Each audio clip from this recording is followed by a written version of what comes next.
नमस्कार, मेरा नाम सृष्टि मिश्रा है। यूपीएससी सीएसई 2023 में रैंक 95 हासिल किया है मैंने। यूपीएससी की प्रेरणा मुझे अपने पिता से मिली थी 8वीं क्लास में और वहां से मैंने सोचा था कि सिविल सर्विस में करूंगी। तब नहीं पता था कि कैसे होता है, लेकिन फर्स्ट ईयर में आने पे एलएसआर में जब मैंने बैचलर्स ऑनर्स किया इकोनॉमिक्स में, तब मैंने अपनी पढ़ाई शुरू कर दी थी। पढ़ाई में शुरुआत मैंने एनसीईआरटी से की थी और पास्ट ईयर क्वेश्चंस यूज करके किया था। पास्ट ईयर क्वेश्चन से मुझे पता चला कि क्या डिमांड है इस एग्जाम की, यानी कि प्रीलिम्स में कैसे क्वेश्चंस आते हैं। जैसे प्रीलिम्स में फैक्चुअल क्वेश्चंस आते हैं, मेंस में थोड़े से कॉन्सेप्ट बेस्ड क्वेश्चंस आते हैं। तो यहाँ से मुझे पता चला कि मेरी पढ़ाई एनसीईआरटी से मेरी बेसिक्स कंप्लीट हो जाएंगे। एनसीईआरटी कंप्लीट करने के बाद फिर मैंने जो स्टैंडर्ड बुक्स होते हैं उनको कंप्लीट किया, जैसे कि एम लक्ष्मीकांत पॉलिटी के लिए, मॉडर्न हिस्ट्री के लिए स्पेक्ट्रम, एनवायरमेंट के लिए शंकर आईएएस और Nitin Singhania art and culture और जीसी लियोंग जियोग्राफी। तो ऐसे बुक्स को मैंने कंप्लीट किया। हालांकि इन बुक्स को करते करते मैं हमेशा एनसीईआरटी पे वापस जाती थी, क्योंकि वहां से मेरे बेसिक्स काफी क्लियर होते थे। तो प्रीलिम्स की मेरी स्ट्रैटेजी ये थी कि 4 महीने पहले तक तो मैंने इंटीग्रेटेड पढ़ाई की प्रीलिम्स और मेंस की, लेकिन प्रीलिम्स के टाइम पे यानी कि 4 महीने पहले मैंने फिर प्रीलिम्स ओरिएंटेड पढ़ाई शुरू कर दी। इसमें मैंने फिर से वही बुक्स उठाए, एनसीईआरटी और स्टैंडर्ड बुक्स, लेकिन उनको मैंने थोड़ा इन डेप्थ फैक्चुअल बेसिस पे पढ़ा, फैक्ट्स पे थोड़ा ज्यादा ध्यान दिया। मेंस आते आते फिर मैंने अपनी पढ़ाई थोड़ा जीएस 1 2 3 4 के हिसाब से की और आंसर राइटिंग मैंने बहुत पहले से ही शुरू कर दी थी। जीएस 1 के लिए सोसाइटी और जियोग्राफी, इन सब्जेक्ट्स के लिए मैपिंग मैंने बहुत ज्यादा यूज की और पास्ट ईयर क्वेश्चंस ने बहुत ज्यादा हेल्प किया। जीएस 2 के लिए पॉलिटी में एम लक्ष्मीकांत का बहुत ज्यादा हेल्प था और पास्ट ईयर क्वेश्चंस और करंट अफेयर्स से मैंने बहुत सारा पढ़ा। जीएस 3 के लिए क्योंकि इकोनॉमिक्स मेरा ऑप्शनल था, तो ऑप्शनल की कोचिंग मैंने ली थी नेक्स्ट आईएएस से, विभाष झा सर से। उन्हीं के नोट्स को मैंने यूज किया इकोनॉमिक्स ऑप्शनल के लिए भी और जीएस 3 इकोनॉमिक्स के लिए भी। फाइनली जीएस 4 में टॉपर्स कॉपीज का मुझे सबसे ज्यादा हेल्प लगा।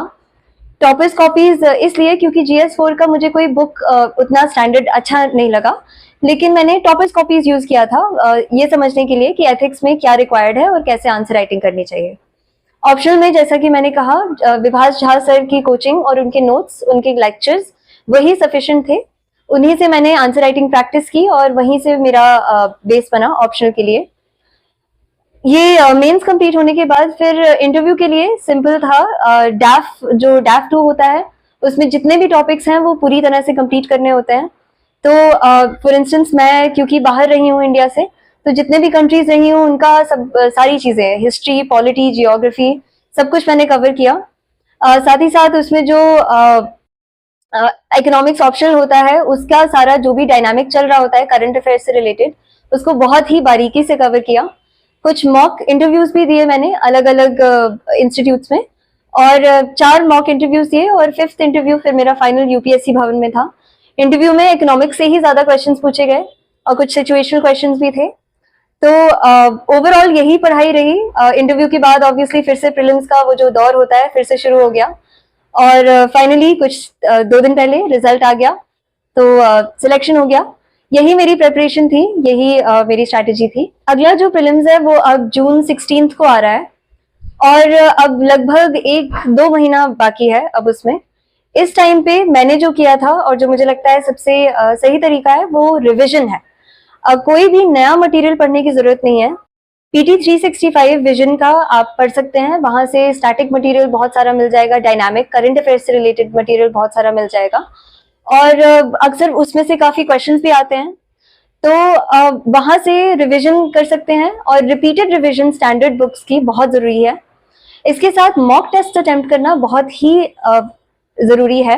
मैंने लगभग 45 मॉक टेस्ट दिए थे ऑनलाइन और ऑफलाइन मिला के।